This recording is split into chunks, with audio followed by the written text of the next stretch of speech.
जो India alliance का expiry date होगा, ये चुनाव तुष्टीकरण और संतुष्टीकरण के बीच होने वाला है। अरे प्रधानमंत्री जी सब जान रहे हैं कि उनका जाना तय है इस बार, और इस बार जो है बिहार की जनता यानी पूरे देश की जनता जो है इस बार तानाशाही सरकार को हटाना चाह रही है।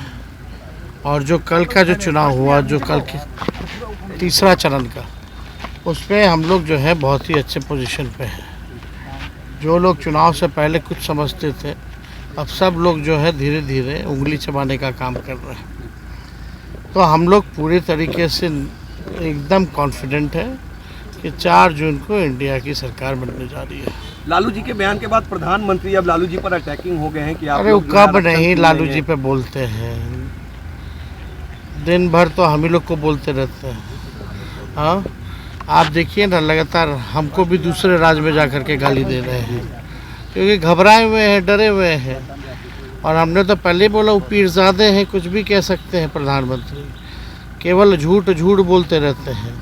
अब तक हम लोगों ने जो आरक्षण बढ़ाया जाति आधारित गणना कराने के बाद 9वें सूची में डालने के लिए कैबिनेट ने हम लोगों ने भेजा था, अब तक जो है 9वीं सूची में वो उन्होंने किया नहीं।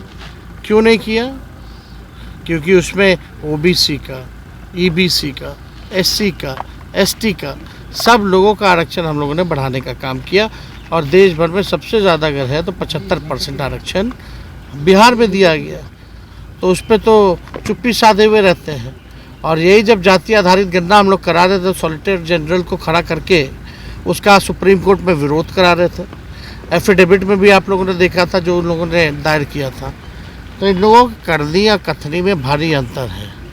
प्रधानमंत्री जी धर्मशास्त्र सिखाता है, धर्म के साथ साथ कर्म की भी बातें करें।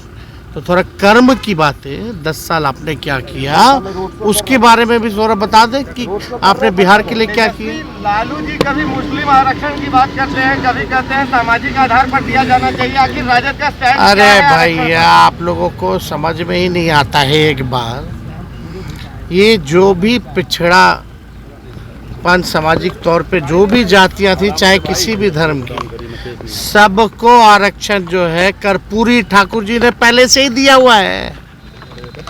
उसमें अलग क्या है? और आप सब लोगों को समझना चाहिए, ये जो संविधान जो खत्म करना चाह रहे प्रधानमंत्री, ये लोग जो लोकतंत्र खत्म कर रहे हैं, जरा उनसे भी तो सवाल पूछो। 9वीं सूची में आपने क्यों नहीं डाला जो हम लोगों ने आरक्षण बढ़ाया? और हमारी सरकार थी महागठबंधन की, तो आरक्षण किसका किसका बढ़ा? पहले तो आरक्षण ही का विरोध कर रहे थे कि आरक्षण क्यों बढ़ा रहा है। पहले इस पे जवाब देना। चलिए, मोदी जी के रोड शो से क्या होगा? नौकरी के एजेंडे में रोड पे ले आया प्रधानमंत्री जी को। माइक है तो पूछिएगा कि भैया यूनिवर्सिटी को अब तक केंद्रीय यूनिवर्सिटी का दर्जा क्यों नहीं दिए। चलिए।